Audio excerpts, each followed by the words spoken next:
Sa bawat landas na tahaking, ikaw ang kanilang tanglaw.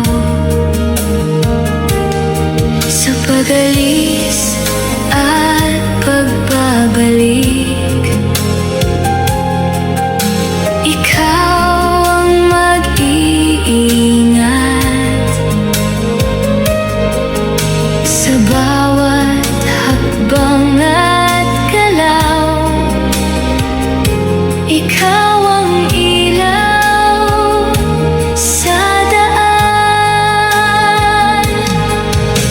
Ingatan mo sila, O Diyos, sa bawat oras at lugar. Sa